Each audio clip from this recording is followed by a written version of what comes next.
It's bringing Political Analyst Khanyi Magubane to make sense of the developments in South Africa and the Middle East politics. Khanyi, good afternoon. Thank you for your time with us here on the SABC. Thank you very much to you, Lizel, and your viewers. Khanyi, let's get your thoughts on the ANC officially pledging its support to Palestine. What are you observing on that front as we speak? Well, I think that the South African government has been very clear that they are not taking a non-aligned view or stance in the latest developments in the Middle East. And of course, yesterday, President Cyril Ramaphosa, in his capacity as the ANC president, speaking at the NEC, and we saw them all wearing the Palestinian scarves, making a very bold and outward statement in terms of where the ANC's alignment lies. So now, as we know, there's always a thin party between party and state, right? There's always a thin line between the two. And while the ANC has declared that it is pro-Palestinian, I'm yet to hear what the South African position, will automatically move to, or will it also align to the ANC's stance? And the question is, should there be two stances, one as a country and as a political party? Because if we're going to adopt ANC's policies or ANC's allegiances to countries and make it South Africa's position, then it means we will always be at the stage or at the mercy of one party. And so I wonder if every South African's voices is included in this, because we know that the ANC as a party represents its members, not necessarily South Africans. So I think we need to hear more from what South Africans want. Khanyi, thank you for those sentiments. I wonder if you could also shine a spotlight on the relationship and the history between Palestine and the ANC, and perhaps what choices you feel the BDS movements or activists should be making at this point in solidarity then. Well, the ANC's relationship with Palestine dates back to the 60s. We know that between the ANC's international campaign against the fight against apartheid, Palestine was a strategic partner to South Africa. And in the years after 1994, this relationship has only grown and strengthened. And we know that at some point, South Africa funded the Palestinian embassy. So fostering very strong ties between the two.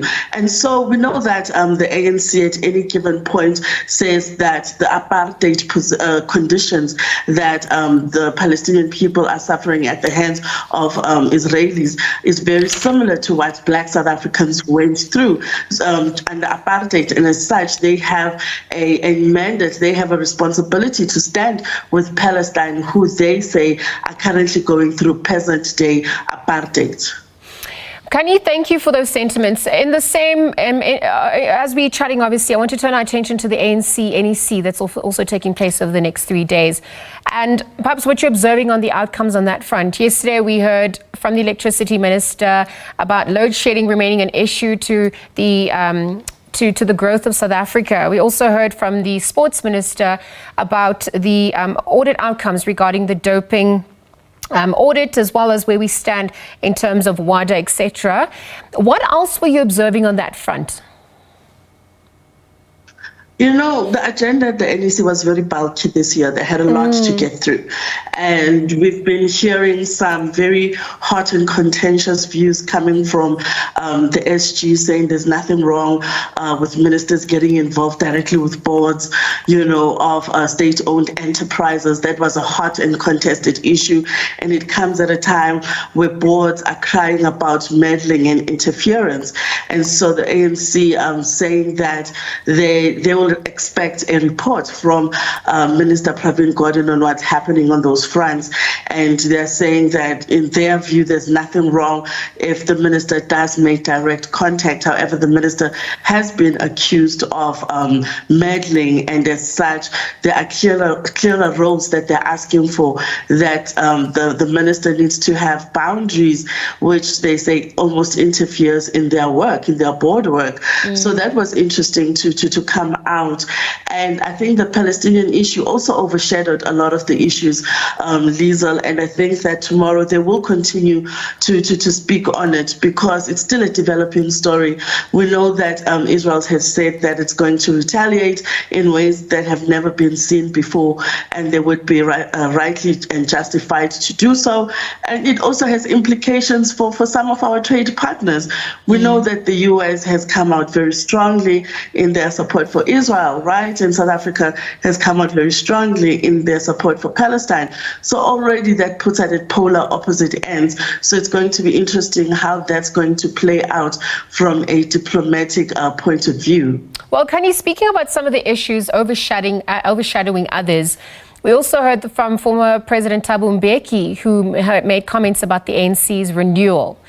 And I wonder what your thoughts are about that, given the unity of the party ahead of elections come 2024 and beyond. Well, you know, as an elder and as a former president, former President Thabo Mbeki, from time to time, I think will hit hard at the organization. And I think as an elder, you know, he has the right to do that because I believe that he represents an era of the ANC that still really cared about the movement and had not really become so invested, you know, in issues of business and contracts and money, as some of their members have been accused of doing. So I think because of the school of thought that he represents and because of his long history with the organization, at times he will be at loggerheads with some of organizational issues. And I think that it's important for the ANC to be open to receiving criticism from their own elders, because it's very different from it coming from other political parties or other spheres of politics. When it comes from their own elders, I think that the party should listen and see where they can implement where they're being hit hard. Khanyi, thank you for your time and for those sentiments. Khanyi Magubane is a political analyst, helping us make sense of the developments in South Africa and the Middle East politics, also shining a spotlight on the ANC NEC that's obviously having a meeting over the next 3 days.